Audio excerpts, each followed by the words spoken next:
This is the best moments of the BBQ Central Show in 10 minutes or less. Ever wish you could re-listen to your favorite interview or segment? Do you enjoy hearing older shows for the first time in years? Then the best moments of the BBQ Central Show in 10 minutes or less is just what you need. Thanks for listening and enjoy the show. Greetings, everyone. John Solberg here. You know I'm the host for the best moments of the BBQ Central Show in 10 minutes or less. And if you don't know, I'm about to tell you that this show is brought to you by The Butcher Shop, purveyors of highly sought-after 100% Australian non-crossed red Wyvara 9 Plus briskets that are always hand-picked just for you. The Butcher Shop has been retailing the finest meats for more than 15 years. Every week they ship out competition-quality meats to many of the biggest teams in the competition scene across the nation. Simply put, teams who use the Butcher Shop win. They win big, and they win often. Even if you're not a competitor, you deserve some of the finer cuts. The Butcher Shop is shipping some of the finest prime, dry-aged Australian Wagyu and Japanese Wagyu steaks to people just like you and me who aspire to be the kings and queens of their cul-de-sac. The Butcher Shop always has Berkshire, Compart Duroc, Allegiance Duroc, and Prairie Fresh all-natural pork in stock. And again, it is always handpicked just for you.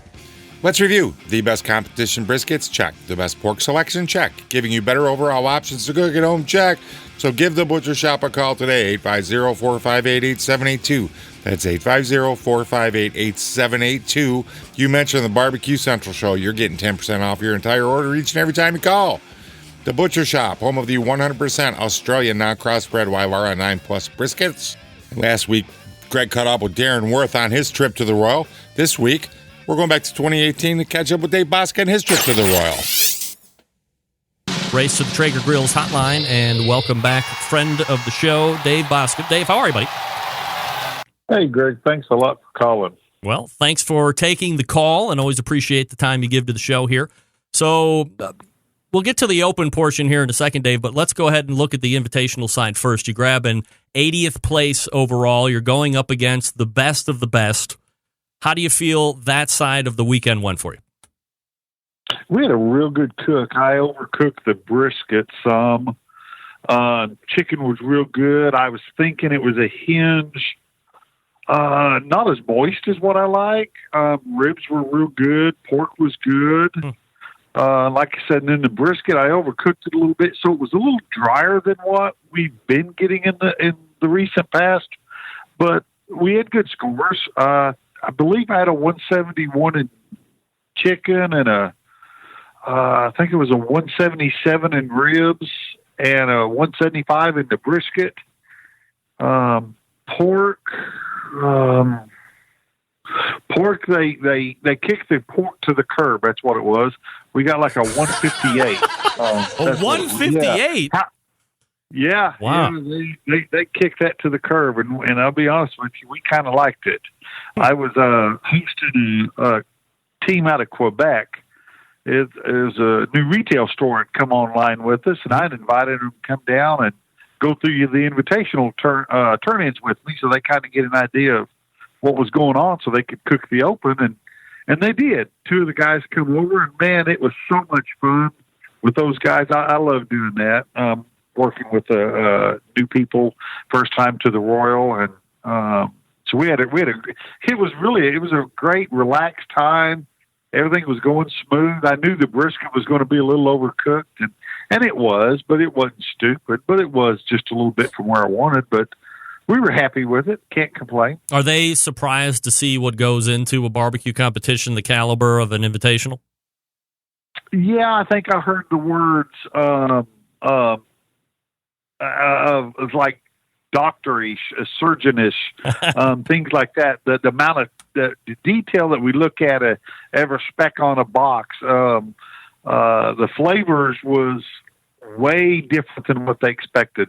Their eyes, I hate to say it like this, but the eyes popped out of their heads with the chicken, but it didn't with the pork. And I was asking them, and they said, no, it's really good. But I think by then they had set their own bar, you know, and the guy was taking notes to himself, and I really thought it was cool. And he kept asking questions, and we'd answer them. And in between each one, we'd have about 5 or 10 minutes. And I'd say, hey, you got any questions about what you just watched? Nice. Yeah. When you set up for the Open, I mean, you seem pretty satisfied with 3 out of the 4 scores. Do you consider any tweaks because of how the invitational side goes down, or do you have to discard that as its own event and view the Open as its completely separate and new event and not make any type of real drastic moments from or movements from one to the other?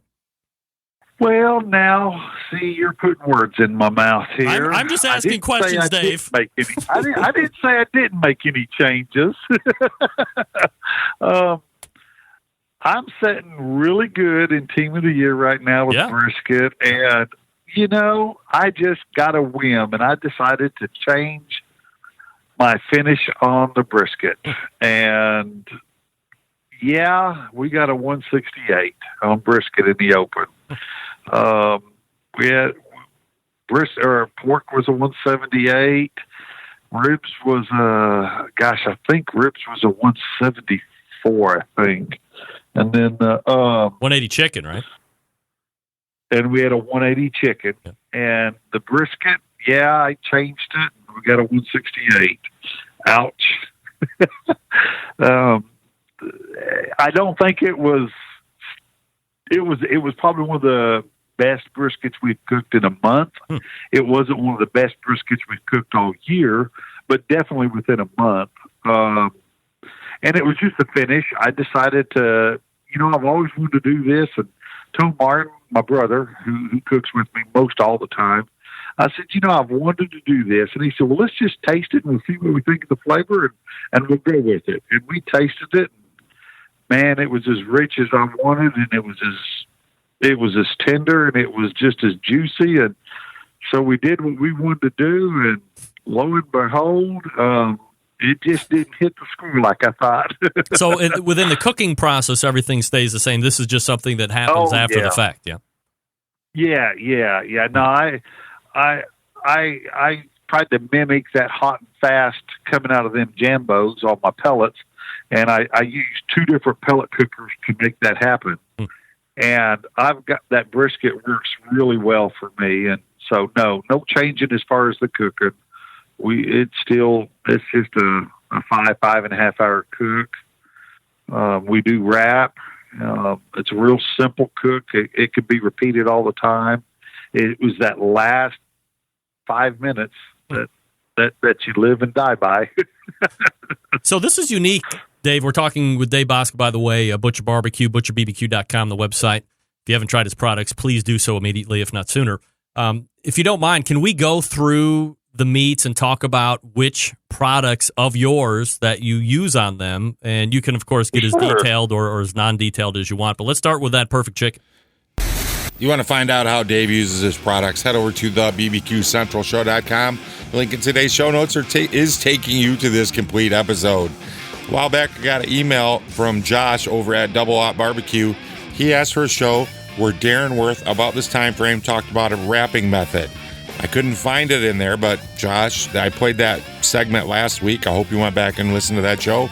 Maybe it's in this segment with Dave Bosca. Either way, check it out. Go give the show a listen. Josh, thanks for the suggestion. I feel like I missed the mark, though, so I'm going to keep looking. And until next time on the Best Moments of the Barbecue Central Show in 10 minutes or less, I'm your host, John Solberg. I look forward to talking to you again soon.